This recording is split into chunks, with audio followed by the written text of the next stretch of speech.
ରେଜାଙ୍ଗାଲା ଶହୀଦ ମାଟିର ଦେଶବ୍ୟାପୀ କଳସ ଯାତ୍ରା ଅନୁଷ୍ଠିତ ହୋଇଯାଇଛି। ଏହି ପରିପ୍ରେକ୍ଷୀରେ ସୁବର୍ଣ୍ଣପୁର ଜିଲ୍ଲାରେ ମଧ୍ୟ ଅଖିଳ ଭାରତବର୍ଷୀୟ ଯାଦବ ମହାସଭା, ଉତ୍କଳ ଯାଦବ ମହାସଭା, ଓଡ଼ିଶା କଳସ ଯାତ୍ରା ରଥ ସୁବର୍ଣ୍ଣପୁର ଜିଲ୍ଲାରେ ଏକ ବାଇକ୍ ରାଲି ମାଧ୍ୟମରେ କୁଞ୍ଜ ଛକରୁ ବାହାରି ମା ସମଲେଶ୍ୱରୀ ମନ୍ଦିର ପ୍ରାଙ୍ଗଣରେ ପହଞ୍ଚିଥିଲେ। ଏହି କଳସ ଯାତ୍ରା ସୋନପୁର ଟାଉନ ସଭାପତି ପ୍ରଫୁଲ୍ଲ ନାୟକଙ୍କ ପ୍ରତିନିଧିତ୍ୱରେ ଏହି କଳସ ଯାତ୍ରା ଅନୁଷ୍ଠିତ ହୋଇଥିଲା। ସୁବର୍ଣ୍ଣପୁର ଜିଲ୍ଲା ଯାଦବ ସଂଘ ସଭାପତି ତପନ କୁମାର ଜୁଆଡ଼ି ଯାଦବ ସମାଜର ସମ୍ମାନ ବଜାୟ ରଖିବା ନେଇ ଏହି ଯାତ୍ରା ଅନୁଷ୍ଠିତ ହୋଇଥିବା ନେଇ ଗଣମାଧ୍ୟମ ସମ୍ମୁଖରେ ପ୍ରତିକ୍ରିୟା ରଖିଥିଲେ। ଆଜ୍ଞା, ଏ କଳସ ଯାତ୍ରା ଗୋଟେ ବୀରତ୍ୱର ପରିଚୟ।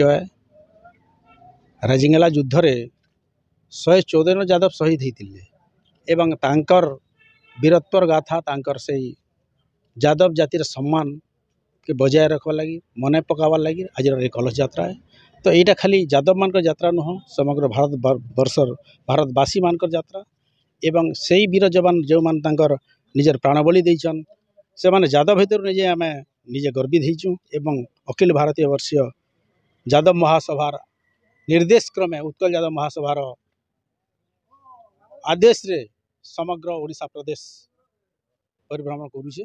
ଆଉ ଆଜି ଆମର ସୋନପୁରରେ ପ୍ରତିଷ୍ଠିତ ବା ପ୍ରବେଶ କରିକି এই ସ୍ୱାଗତ ସମ୍ବର୍ଦ୍ଧନା ଉତ୍ସବ ପାଳନ ହେଇଛେ। ତ ନିଜେ ଯଦି ଜଣେ ଯାଦବ ହିସାବରେ ନିଶ୍ଚୟ ଗର୍ବିତ ମନେ କର୍ମି, ଯେହେତୁ ସେଇ ଯାଦବ ମାନେ ଯୁଦ୍ଧ କରି ଆମର ପଡ଼ୋଶୀ ରାଷ୍ଟ୍ର ଶତ୍ରୁ ରାଷ୍ଟ୍ର ଚୀନକୁ ପରାଜିତ କରିଥିଲେ ଏବଂ ଆମର ଭାରତ ମାତାକୁ ବଜାୟ ରଖିଥିଲେ। ସେଥିପାଇଁ ମୁଁ ନିଜେ ଗର୍ବିତ ଅଛି। ମୁଁ ଆଜି এই ସୋନପୁର ଜିଲ୍ଲା ଯାଦବ ମହାସଭାର ସଭାପତି ହିସାବରେ ଅଛେ ଏବଂ ଉତ୍କଳ ଯାଦବ ମହାସଭାର କର୍ମକର୍ତ୍ତା ମଧ୍ୟ ଆସିଛନ୍ତି। ଆମର ଉତ୍କଳ ଯାଦବ ମହାସଭାର ମହାସଚିବ ନିଜେ କଣ୍ଟାବାଞ୍ଜି ବିଧାୟକ ତଥା ବଲାଙ୍ଗୀର ସଭାପତି ଲକ୍ଷ୍ମଣ ବାଗ ମହୋଦୟ ଆମ ଗହଣରେ ଆସିଛନ୍ତି। ଆଉ ନୂଆପଡ଼ାରୁ ଆମର ଆସୁଛନ୍ତି, ଖରିଆର ନୂଆପଡ଼ାରୁ ଲମ୍ବୋଦର ନିଆଲ ମହୋଦୟ ଅଛନ୍ତି। ଅନ୍ୟମାନଙ୍କ ମଧ୍ୟରେ ଉତ୍କଳ ଯାଦବ ମହାସଭାର ମହାସଚିବ ତଥା କଣ୍ଟାବାଞ୍ଜି ବିଧାୟକ ଲକ୍ଷ୍ମଣ ଭୋଇ 1962 ମସିହାରେ ହୋଇଥିବା ଭୀଷଣ ଯୁଦ୍ଧରେ ଯାଦବ ସମାଜର ସଂଗ୍ରାମୀ ମାନେ ଅଂଶଗ୍ରହଣ କରିଥିବା ନେଇ ମନେ ପକାଇ ଗଣମାଧ୍ୟମ ସମ୍ମୁଖରେ ପ୍ରତିକ୍ରିୟା ରଖିଛନ୍ତି। ବିଗତ 1962 ମସିହାରେ ଭାରତ ଆଉ ଚୀନର ଯୁଦ୍ଧ ହେଇଥିଲା। ସେହି ଯୁଦ୍ଧ 21 ଦିନ ଧରି ଚାଲିଥିଲା। ଆଉ ଯୁଦ୍ଧରେ ଶେଷ ପର୍ଯ୍ୟାୟରେ 120 ସୈନିକ ବଞ୍ଚିକରି ଥିଲେ। ଆଉ ସେ 120 ସୈନିକର ମଧ୍ୟରୁ 1300ରୁ ଉର୍ଦ୍ଧ୍ୱ ଚୀନର ସୈନିକକୁ ବିନାଶ କରିପାରିଥିଲେ। ଆଉ ନିଜେ ସାମ୍ନା ପଟୁ ଗୁଲି ଖାଇକରି ଶହୀଦ ହେଇଥିଲେ। 120 ଜଣ ଭିତରୁ କେବଳ 114 ଜଣ ଯାଦବ ସୈନିକ ଥିଲେ। ଆଉ ଆଜି ଯାଦବ ସମାଜ, ଅଖିଳ ଭାରତୀୟ ଯାଦବ ମହାସଭା ଆଜି ଏଟାକୁ ପରିଚାଳନା କରୁଛି। ଯାଦବ ସମାଜ ଆଜି ମନେ ପକାଉଛି ସୈନିକମାନଙ୍କୁ। ସମସ୍ତ ଭାରତୀୟ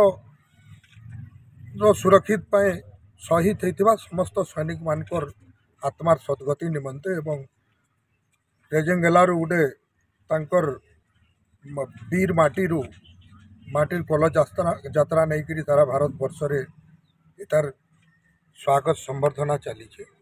ଆଜି ସେହି କଳସ ଯାତ୍ରା ଭାରତବର୍ଷରୁ ରେଜେଙ୍ଗାଲା କଳସ ସୋନପୁର ଜିଲ୍ଲାର ମାଟିକେ ପହଞ୍ଚିছে। ସୋନପୁର ଜିଲ୍ଲା ସ୍ୱାଗତ ଜଣାଉଛେ ଏବଂ ଯାଦବ ମହାସଭା ଚାହୁଁଛେ ଇଏ 114 ଶହୀଦ ଯାଦବଙ୍କର ସହିତ ଇଏ ଅହିର ମାନ୍ୟତା ଦେବା ପାଇଁ ଦାବି ମଧ୍ୟ କରି ଆସିছে ବିଗତ ଦିନୁ। ଆଜି ଯେନ୍ କ୍ଷେତ୍ରରେ ଦେଖିବେ, ଯେନ୍ ଯୁଦ୍ଧରେ ଦେଖିବେ, ସବୁବେଳେ ଯାଦବ ଆଗେଇ ରହିକରି ଇଏ ସାରା ଭାରତବର୍ଷର ମାନେ ରକ୍ଷା କରି ଚାଲିছে। ଯାଦବ ମାନେ ସବୁବେଳେ ନିଜ ଜୀବନରେ ଆଗେଇକରି ଅଛନ୍। ତାର୍ ଲାଗି ଆମେ ଆଜି ଇଏ ଭାରତବର୍ଷର କଳସ ଯାତ୍ରାକେ ଖାଲି ଯାଦବ ଜାତି ବୋଲି ନାହିଁ, ବିଭିନ୍ନ ସମ୍ପ୍ରଦାୟର ଲୋକ ସ୍ୱାଗତ ସମ୍ବର୍ଦ୍ଧନା ଦେଇ ଆଉଛନ୍। ଏଥିର୍ଲାଗି ଆଜି ଆମେ ଭାଗ୍ୟ କରିଥିଲୁ ଆଜି ସୋନପୁର ମାଟିରେ ଏ କଳସ ପାଇପାରିଛୁ।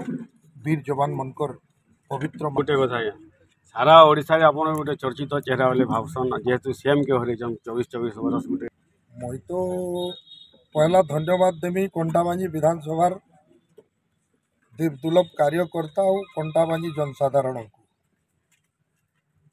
निर्वाचन सही माने लड़ुले आ जीत सही मानकर अच्छे केवल जड़े दास हिसाब रे तांकर गोटे सेवक हिसाब रे मुई तांकर सेवा करी आसुचे एवं ये सेवा मनोभाव मते जेन बलिया तांकर विश्वास आउ आशीर्वाद परिश्रम जो भाया मते देइछन सेटा निश्चित भाव रे तांकर सेवा पाई देइछन सब बेले मोर सेवा मनोभाव रहबा।